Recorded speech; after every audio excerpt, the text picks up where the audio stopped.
Yes, indeed. Thank you, Dan. Well, I think, we've mentioned it, haven't we, about what is coming up here. And it's not, not comprehensive. Not comprehensive. It's just a little look back, really, at the year. Not comprehensive, but it will be very, very good. I think I'm about to go, though. Well, I hope your choice will be, Victor, for the innings of the year. I'm looking forward to the revelation of what that might be. But anyway, right, let's start off here, because basically we're just looking back on what has been a transformative year, hasn't it, in English cricket. A year which began with England's humiliation in the Ashes and, of course, the red ball reset. Remember all that? But a series defeat nonetheless in the Caribbean. The departures of Chris Silverwood, Joe Root, Owen Morgan and Lisa Keightley. A revolution in Test cricket led by Brendan McCullum and Ben Stokes, and a World Cup final defeat for the women and victory for the men, and much, much more. So, as I was trying to describe, we've asked each of the TMS team out here to come up with their moment of the year. It's not necessarily the highlight, but more of a significant moment. We've decided is going to be the criteria in our selection process. So I'm going to go first.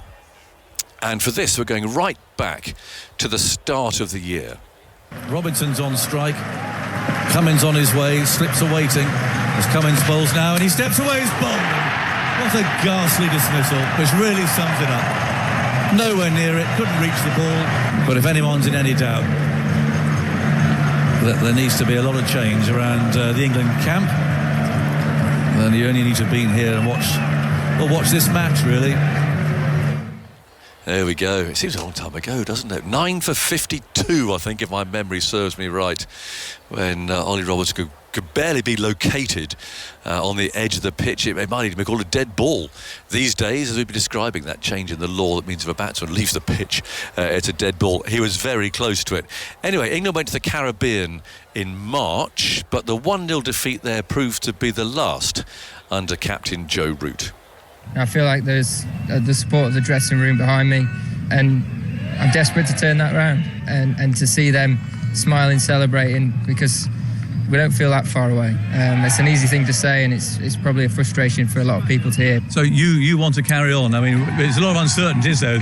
No manager, no director, no coach, no chairman. I mean, there seems to be such little in place as far as the administration's concerned. But you want to carry on as captain? Yeah, I've made that quite clear, and all I can control is what's in my hands, and that's trying to take this team forward and take it on, and I'll do everything I can. Cool. It's funny listening back to that. It's the first time I've heard it, actually, since interviewing Root on the outfield in Grenada when they lost that Test match, and just looking around, and the whole thing just seemed to be a complete car crash, and you could really hear the emotion in his voice, actually. I just remember how drained Root looked as he spoke to me that day, and you're thinking, you can't possibly carry on, and who could change things around? I remember driving away from the ground that day thinking, how possibly can English cricket be rebuilt from this point? And that's why I've chosen those two moments as my sort of putting into context, really, what happened after that. Two real low moments in which all seemed to be lost, and yet from that wreckage so much has happened since. And again, remembering the moment that Brendan McCullum was announced as coach, and I was on holiday actually, I thought, wow, that, of course, we've had all these names, Gary Kirsten and the rest, all the sort of familiar names that appear when a new coach is being talked about. But Brendan McCullum just wasn't on the radar, but we knew him. We knew him from having watched him play, of course. We knew him from having worked with him in New Zealand on various series. It just seemed such an absolutely brilliant appointment that Rob Key had made. And he's the person, with Ben Stokes, of course, who has turned things around. Who knows how long it'll last, or whether the Ashes will be won, or anything else. But the fact is, here we are in Pakistan, less than a year after that Hobart debacle, with England having won a series here, and they've won, 8 out of 9 tests since, which has been a remarkable turnaround. So that's why I've chosen those two. It's just interesting to listen back to Hobart and to Root and Grenada, and just realise how far England have come since then. So that's my choice. Next up, Andy Zaltzman, and he's gone back to the first Test match of the year.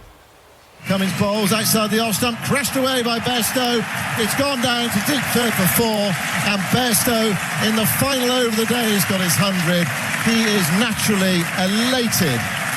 Raises his bat and his helmet to the dressing room. He's almost come halfway to the dressing room. Counter-attacking innings from Johnny Bairstow, his second Ashes 100. It's been a long time coming for Bairstow and for England in this series. Slim pickings, but today Johnny Bairstow has delivered.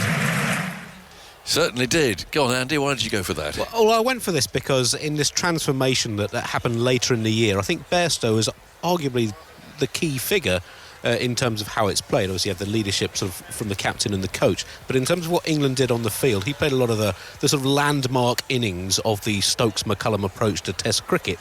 And that innings in Sydney, I think, was a huge turning point in his career. It was his 80th Test. He'd had 679 Tests before that, and it was an absolutely outstanding innings against a really high-quality attack in a difficult match situation in a series in which England's batting had been absolutely dismembered. And he came in with 3 wickets down and fewer than 60 on the board and scored 100, and he's repeated that in 4 of his other 5 Test hundreds this year. Now, this is a very rare feat. Over the previous 12 years, England had only had 4 such centuries of a number 5 or lower coming in with fewer than 60 runs on the board.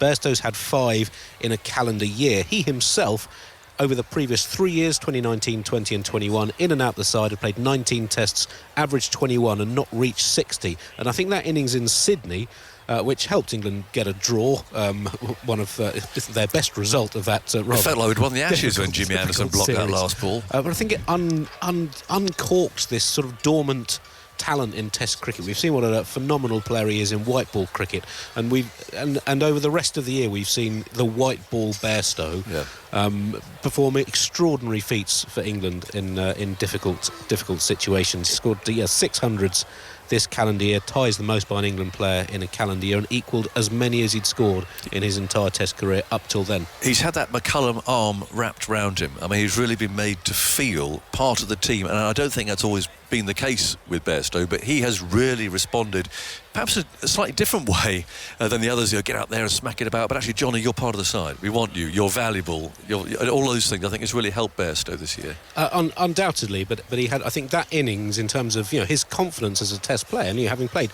3 years without reaching 60 as a batter or batsman wicketkeeper, that confidence must have been a little fragile. He had 100 in the West Indies, but those 4 extraordinary centuries in the English summer scored, in significant match situations that helped produce England wins. It was one of the most phenomenal collections of innings, I think, in the entire history of English Test cricket. How's he going to get back in the side? I think they'll find a way. My second choice. They'll have to find a way, won't they? I think they have to find. My second choice would have been England bowling out Pakistan's top 3 in Multan with 3 glorious deliveries by Anderson, Robinson and Wood. OK, fair enough. So many innings you could have chosen of Johnny Bairstow's. Beating India, that record run chase being one, of course, of Joe Root at Edgbaston. But thank you, Andy, for that. So that's Johnny Bairstow's century at Sydney, which certainly helped England hang on there against the ticking clock with Jimmy Anderson blocking out the last over, I seem to recall.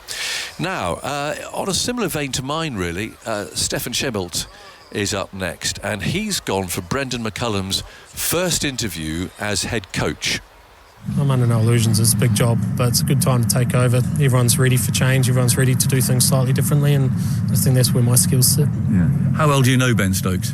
Not that well. I know him, obviously I played against him a number of times, and I followed him from afar. Plays the game how I like to see the game played, and he puts bums on seats with his style of cricket too, so I think he's going to be a wonderful leader. He might fly, he might grab the captaincy and just go to a whole new level. Right, Stefan's here. Someone had to go for that. I remember it at Lord's at you, and he sat down there. What struck me most about it was when he said, I don't know Ben Stokes very well. But they seem to have just clicked, haven't they? The thing is, Aggers, after Joe Root stepped down, England didn't have a captain, they didn't have a coach. Stokes was the only real option to be captain, but we were trepidatious about it, weren't we? How's he going to go? He wasn't too long after taking a break from the game. But McCullum was such a bolt from the blue, it made everyone sit up and go, hang on, this might be fun. What was it Rob Key said? Buckle up and enjoy the ride. Yes. And there we were, weren't we, on that sunny day in May. McCullum turned up. He was wearing skinny jeans without any socks. I thought, that's an England coach there. And instantly... He got sent off to go instantly you knew whatever happened, this was going to be different.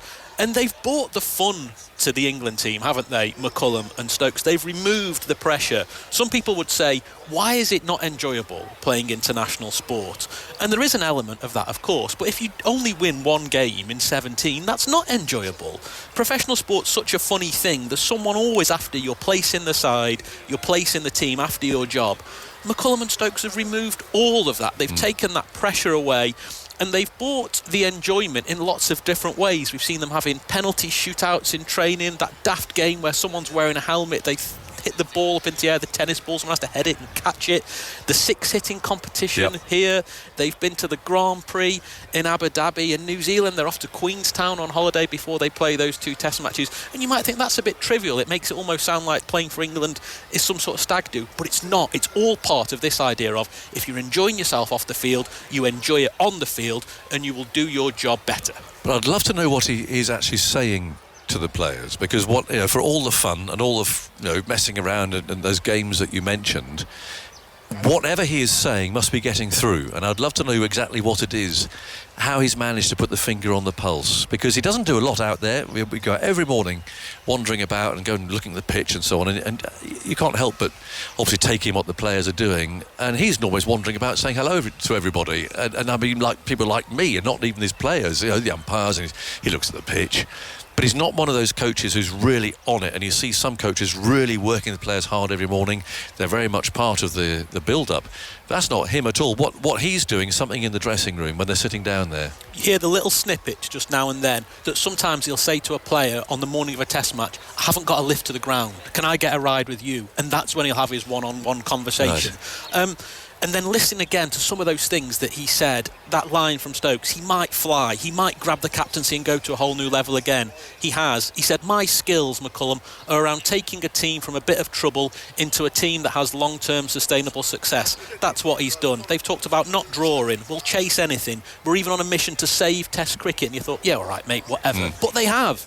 It's been an absolute joy to watch. And some other things I think just worth mentioning. Anya Shrubsole in the rain at Auckland, keeping England in the Women's World Cup when they were 9 down. The T20 Blast final, Nathan Ellis having to bowl the last ball twice because it was a no ball. That was crazy, wasn't it? But the most memorable thing I think was Saturday morning at the Oval when the silence as cricket pretty much led the sporting world in tribute to Her Majesty the Queen. Completely unforgettable. When they could have called the whole thing off, as other sports did, and cricket carried on. Yep. Thank you, Stefan, very much indeed. Certainly, there's no doubt the influence that Brendan McCullum and that camaraderie with Stokes and the similar thinking has played a huge part in all of that. And he's right, I do remember McCullum turning up in his torn jeans and sort of slip-on shoes and no socks, and he was quickly bundled away by someone from the ECB into the ECB offices, and he came out much more smartly dressed, of course.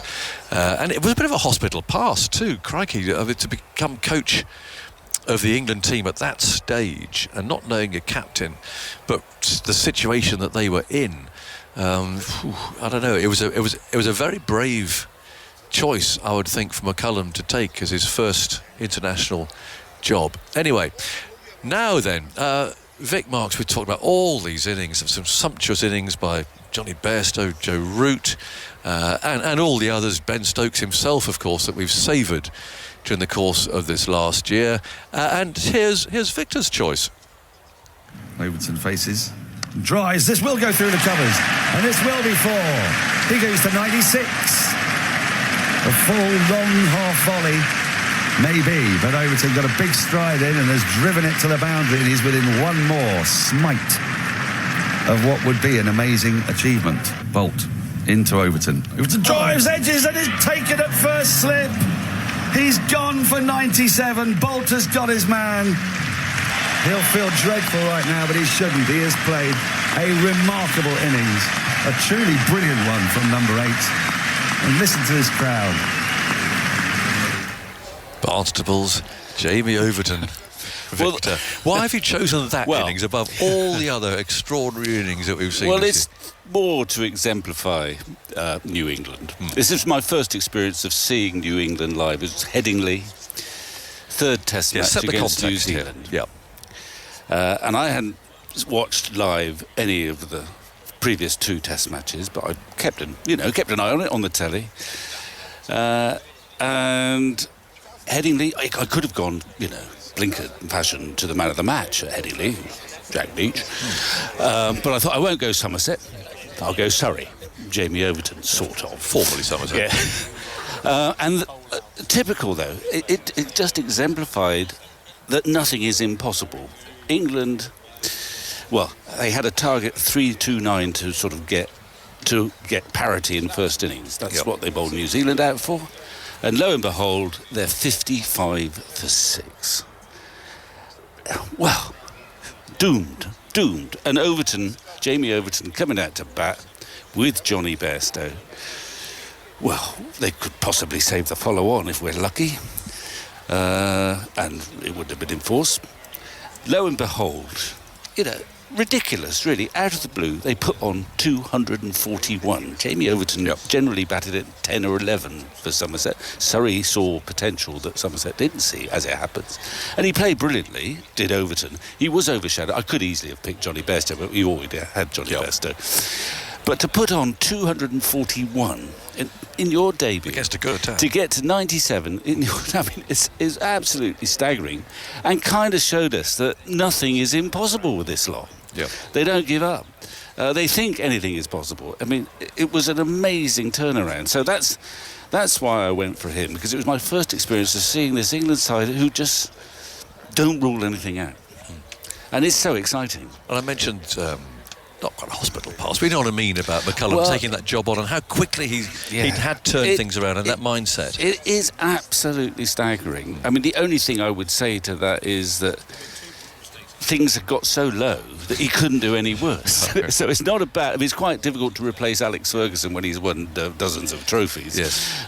Things had hit a low ebb. I agree with you, and I agree with what Steph was saying, that it was a brilliant choice, and it wasn't the obvious one. When Rob Key, we were all thrashing around, we were all listening to our correspondent, what the rune's saying. Oh, Gary Kirsten's very strong-handed, blah-de-blah. Well, Rob Key didn't go for anyone like that. He plucked, and he persuaded him to come too, which is also pretty clever. And it was, at the moment we just say it was a stroke of genius, and we don't quite know how he does it. But just look at the cricket we've watched since then. And I picked that one simply because it epitomised New England. Johnny Bairstow actually should have been man of the match in that game. He got 162 and 71 not out. Yep. But Overton was my choice. Fair enough. To keep you happy. And he bowled pretty well too, actually. He bowled all right. Yeah. And he's here. Actually, he's had a lovely tour. Well, no, he's had a very frustrating tour. He's still here and running around the ground. We're just picking highlights of the year. I mean, not necessarily the best moment or anything, but just something that will stick with each of us during the course of this last 12 months. Have been so eventful. So I went for the Hobart final wicket, and Joe Root, that last interview that he gave as captain at Grenada, when he was determined to carry on, when he just knew he couldn't possibly carry on. Johnny Bairstow's 100 in Sydney was chosen by Andy Zaltzman. Brendan McCullum's interview at Lord's when he was first appointed, saying, I don't really know Ben Stokes very well, but we're going to have a bit of fun, basically, turning up in his jeans and ripped jeans and shoes and so on. So that was Stefan's choice, and we just heard Victor there choosing Jamie Overton's innings at Headingley as just being an example, really, of the attitude that the England team has now adopted this year. So Alex Hartley's next, and she's gone for one of the more controversial moments of the summer.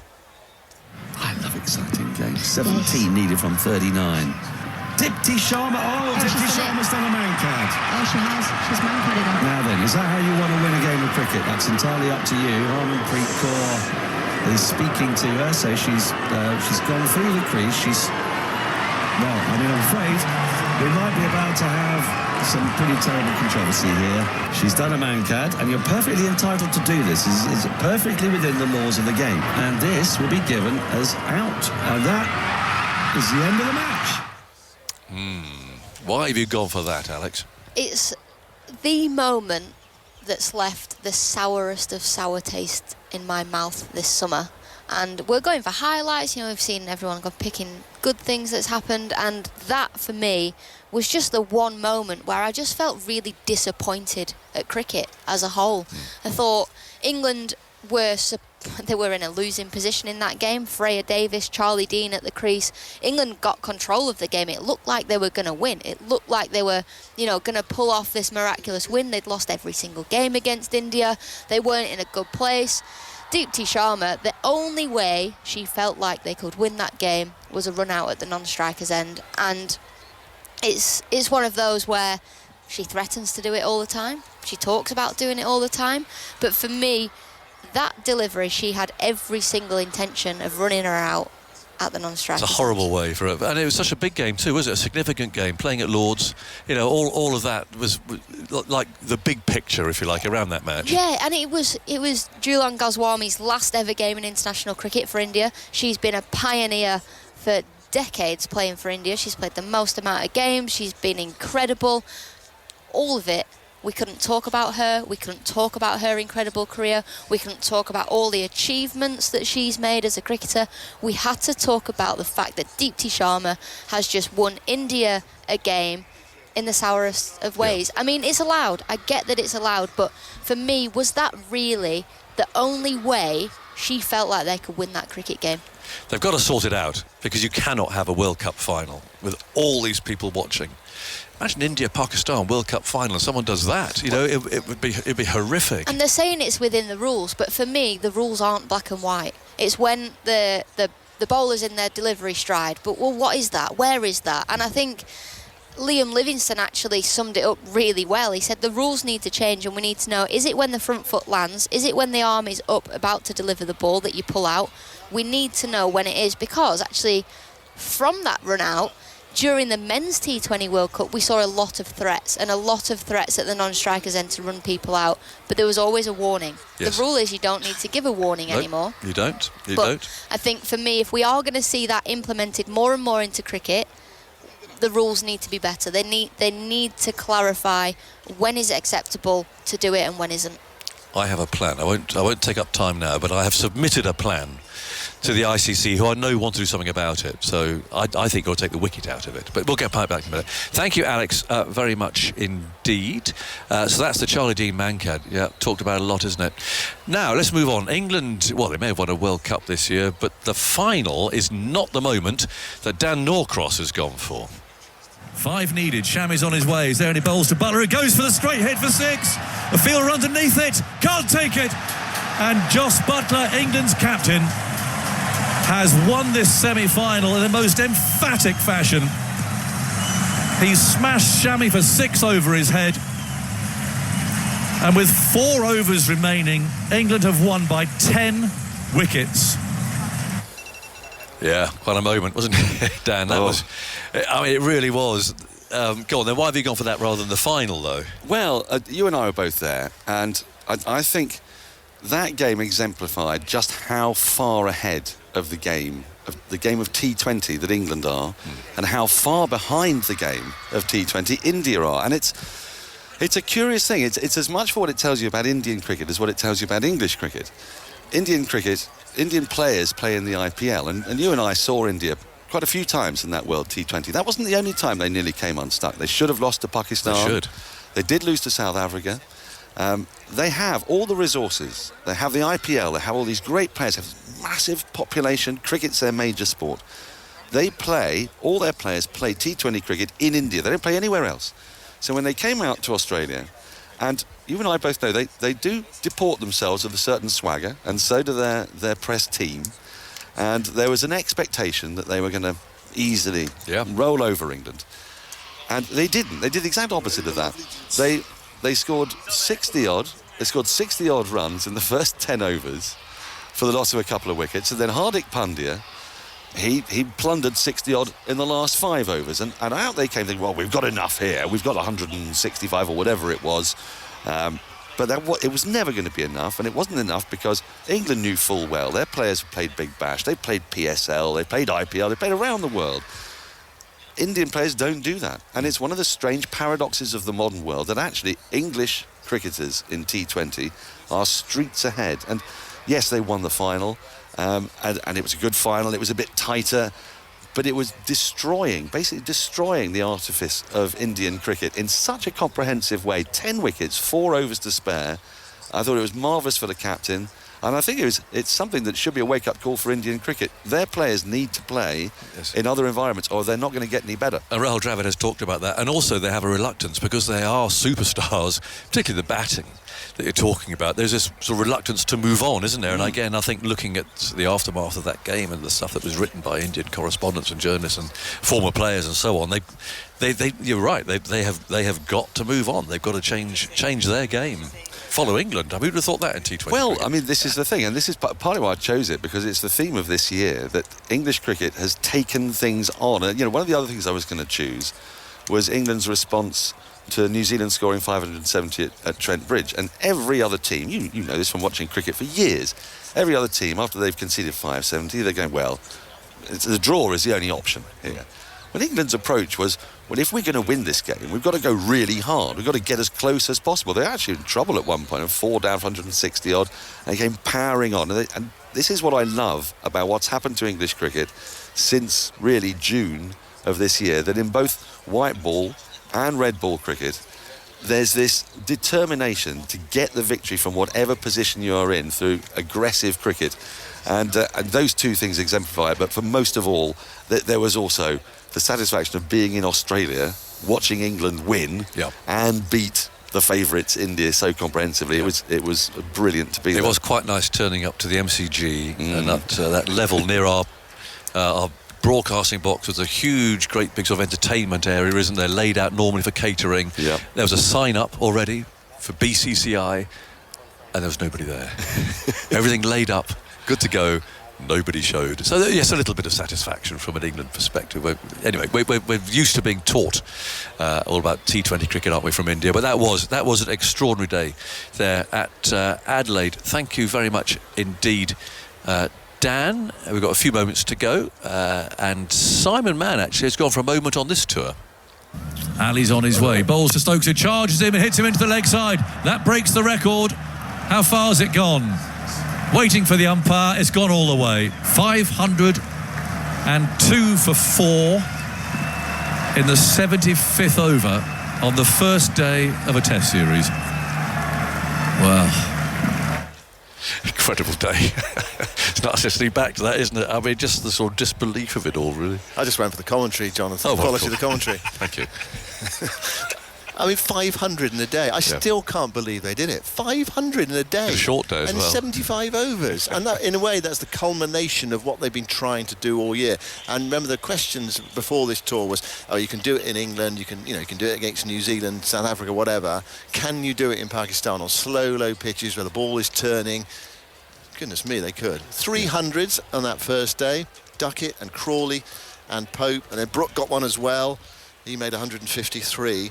And they got them in 75 overs. I mean, stunning. It was a flat pitch, but you still got to have the attitude to go out there and do it and to pull it off, really, to have the whatever it is, the drive to go and pull it off, really. I think of those innings that you talk about, I'll remember Crawley's, actually. I thought that was just because he just began very positively. If you remember that the first ball he left alone outside the off stump, and the rest of the over went for, was 14? 14 of the over, yeah. First over. And I can remember at the back of the box, Atif was here and Victor, they were talking, and it was about an hour into the day's play, and they were saying, oh, if they go on like this, they're going to score 480. I remember scoffing at them. I remember going, you can't score 480 in a day's Test cricket, but they managed to score 506 for 4 at the end of that day's play. The other highlight of the year, I mean, there were so many, that's the thing. It's really hard to pick out a highlight. We're looking for significant moments, aren't we? Yeah, but I think that was sort of the culmination of the year in a way, and it also showed their intent on this tour, which they pulled it off. The other one was just a sort of rogue moment, really, or a rogue series of balls. It was Bumrah's 35 off and over off Stuart Broad at Edgbaston. And I mean, you'd say 35 off and over in a Test match, the most expensive over ever, and 500 in a day. What about that for a year of Test cricket? Well, looking back, and you cover a lot of it, Simon. I mean, to come from Hobart which is where I chose this thing to start us off, really, and how we all felt and how it was there then. Yeah. It does seem remarkable. Here we are in Karachi, less than a year on, the series already won. Possibly the first team ever to beat Pakistan in Pakistan 3-0. They had a very good start to doing that today. I mean, you wouldn't have thought that was remotely possible, and with Grenada thrown in there as well, and just that red ball reset and all that stuff. That, the absolute wreckage that there was of English cricket in March, end of March, beginning of April. How they've come this far is incredible. Yeah, well, I remember watching Hobart from my hotel rooms. I was suffering from COVID. Yes, you did. watching on. I'm not sure what was worse, watching Hobart or suffering from COVID in Sydney. Well, I was watching it and suffering from COVID for a distance, so it was a double whammy. But they were at such a low ebb, and of course that was another really poor Ashes series from an England perspective. And I remember Ashley Giles on that tour interviewing him before the Sydney Test match.